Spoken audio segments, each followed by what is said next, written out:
Halo teman-teman sekalian, perkenalkan nama saya M. Jordan Rem Palipi dengan NIM 0501721245, jurusan Pendidikan Bahasa Inggris di bawah naungan Fakultas Keguruan dan Ilmu Pendidikan FKIP Universitas Terbuka Cabang Samarinda. Di sini saya akan menyampaikan materi tentang peran filsafat ilmu dalam dunia pendidikan. Teman-teman, pernahkah kalian memetik buah yang manis langsung dari pohonnya? Ketika kita menikmati buah yang segar itu, seringkali kita lupa bahwa buah yang enak tidak pernah hadir secara tiba-tiba. Ia lahir karena ada akar yang menghujam sangat dalam ke bumi, bekerja dalam senyap menyerap nutrisi dan menahan pohon agar tidak tumbang diterpa badai. Di dalam dunia akademik, pendidikan yang bermakna dan bermanfaat bagi masyarakat adalah buahnya. Namun pertanyaannya, apa yang menjadi akar kokoh di bawah tanah sana? Jawabannya adalah filsafat ilmu.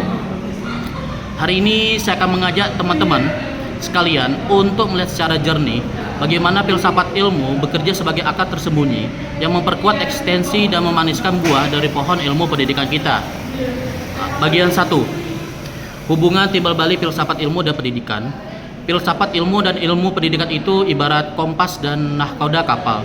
Kompas yang memberikan arah ke mana kapal harus belajar, sementara nahkoda memberikan data nyata tentang ombak dan cuaca di lautan. Filsafat ilmu bertindak sebagai kompas yang memberikan arah normatif, asas berpikir kritis, dan pijakan logis bagi pendidikan. Sebaliknya, dunia pendidikan memberikan pasokan realitas, tantangan zaman, dan pengalaman empiris yang membuat filsafat ilmu tetap hidup dan terus berkembang. Tanpa filsafat, pendidikan akan berjalan buta tanpa arah yang jelas. Tanpa pendidikan, filsafat ilmu hanya akan menjadi menara gading yang indah, tapi sepi dan tidak berguna. Lanjut. Bagian 2. Fungsi pengawasan dan penguatan eksistensi. Bagaimana filsafat ilmu mengawasi dan memperkuat keilmiahan serta nilai dalam pendidikan. Di sini, filsafat ilmu bekerja seperti penjaga gawang atau quality control. Ia memastikan bahwa ilmu pendidikan tidak melenceng menjadi sekedar doktrin atau mitos. Filsafat ilmu mengawasi dengan cara melempar pertanyaan-pertanyaan kritis. Seperti, apakah metode mengajar ini benar-benar valid secara ilmiah? Apakah teori belajar ini objektif? Dan yang paling penting, apakah ada nilai kemanusiaan di dalamnya? Melalui pengawasan yang ketat ini, ekstensi ilmu pendidikan diakui sebagai ilmu pengetahuan yang mandiri, logis, terukur, namun tetap memiliki hati dan nilai moral.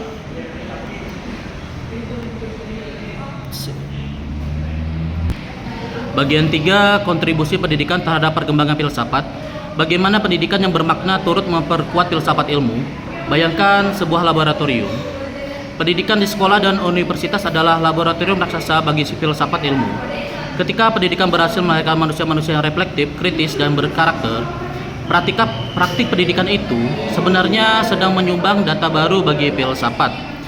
Pendidikan yang bermakna membuktikan bahwa teori-teori filsafat tentang kebenaran dan etika bukan sekadar hayalan, melainkan sesuatu yang bisa diwujudkan dalam perilaku nyata manusia. Keberhasilan pendidikan inilah yang memberi asupan energi baru bagi filsafat ilmu untuk terus memperbarui dirinya. Bagian 4. Filsafat ilmu sebagai pisau analisis melalui trilogi filosofis. Mengapa filsafat ilmu disebut pisau analisis dalam membedah persoalan pendidikan? Untuk menguliti masalah pendidikan kita menggunakan 3 mata pisau yang sangat tajam, yaitu 1.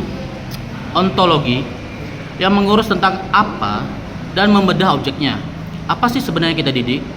Jawabannya adalah manusia secara utuh, bukan robot yang sekedar diisi memori. Kedua, epistemologi yang mengurus tentang bagaimana dan membedah metodenya. Bagaimana cara mentransfer pengetahuan itu agar valid? Apakah lewat ceramah, eksperimen, atau diskusi kelompok? Ketiga, aksiologi yang mengurus untuk apa dan membedah nilainya. Untuk apa ilmu itu dipelajari? Apakah hanya untuk mencari nilai angka tinggi di ijazah atau untuk solusi hidup masyarakat? Dengan ketiga mata pisau ini, kita tidak akan mudah tertipu oleh tren pendidikan yang tampak keren di luar tapi kosong di dalam. Bagian 5. Contoh konkret dalam praktik pembelajaran. Bayangkan ada seorang guru yang sedang mengajar anak-anak SMP tentang materi sejarah atau matematika. Jika guru tersebut tidak memahami filsafat ilmu, Dia mungkin hanya menyuruh siswa menghafal rumus atau tanggal-tanggal mati para tokoh sejarah demi hafalan ujian. Namun, jika guru tersebut menggunakan pendekatan filsafat ilmu, dia akan mengubah cara mengajarnya. Secara epistemologis, guru tidak lagi mendominasi kelas, melainkan mengajak siswa melakukan eksperimen atau diskusi kelompok kecil agar siswa menemukan sendiri pengetahuannya.